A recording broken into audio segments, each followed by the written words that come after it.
You, like me, were all taught that Hippocrates was the father of modern medicine. And modern medicine, the way we know it, is drugs, surgery, and long term hospital stays.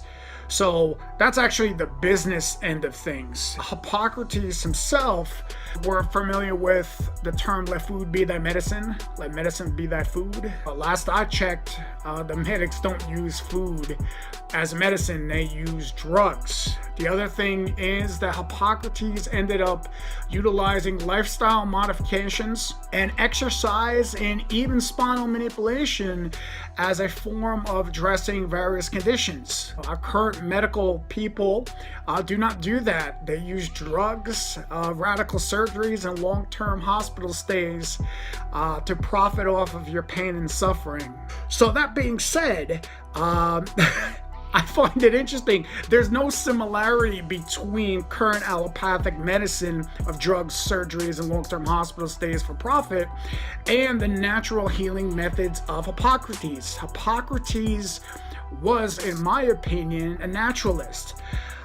He was an organic healthcare provider. He understood that nurturing nature was the key.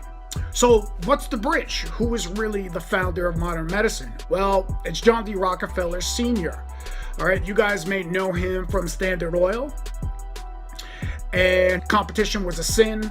So what he tried to do was he tried to kind of shift into another profit-based center. And he was exposed to a style of medicine at the time that was German in origin that profited off of people's pain and suffering. And what they did was they used not natural herbs and medicinal plant-based medicines, but what they used was artificial poisons that they were able to patent, radical surgeries, and long-term hospital stays for profit. The intention was to make sure that the public is not sick to the point where they die, but is not healthy enough to the point there could be any kind of rebellion against any kind of system. And the way he did that was, in the United States, there were a little over about a half a dozen medical schools, and most of them taught homeopathy at that point. So prior to about 1910,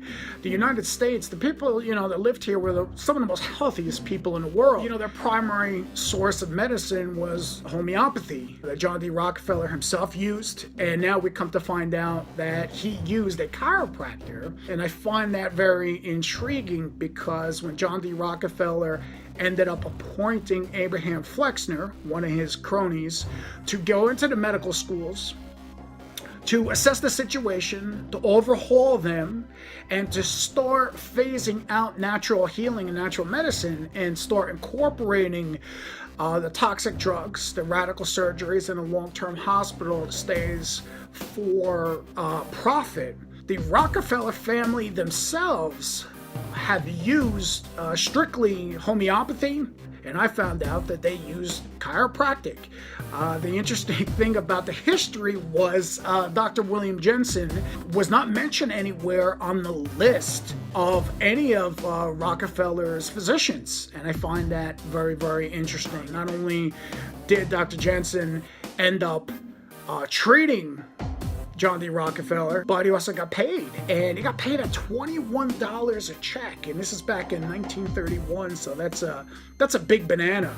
The Rockefeller Foundation controls all of the medical schools, all of the licensures, chiropractors. I mean, we're familiar with the CCE that controls all the schools. They dictate what is taught and what it takes to graduate. And you know that in the early 1900s, a lot of chiropractors went to prison for practicing chiropractic. He kind of bribed politicians, people in government to set up a licensure structure. For you to be able to practice any form of medicine at that point, you need a license. And if you didn't have a license, guess what? You go to prison.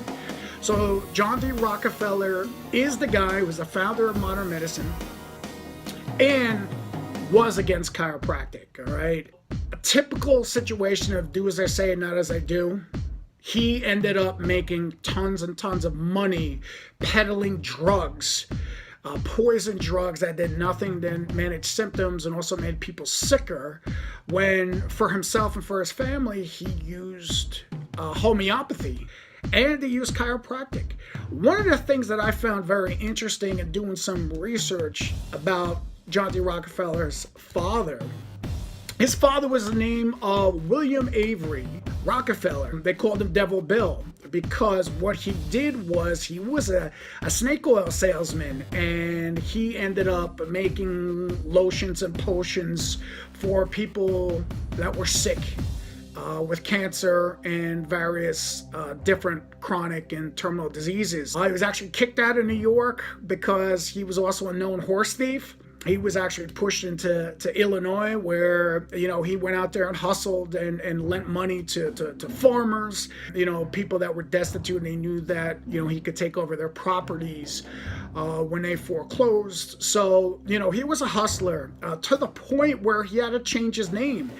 And he changed his name to Dr. William Livingston. He wanted to be a doctor so bad, and he wanted the public to believe his nonsense, that he changed his name to that. And subsequently, to the best of my knowledge, he's buried under that name. I wanted you guys to think, and I wanted you guys to understand that when it comes to health, wellness, and healing, that the only answer or the only true path is nurturing nature. John D. Rockefeller Sr., the father of modern medicine, knew that and understood it for himself.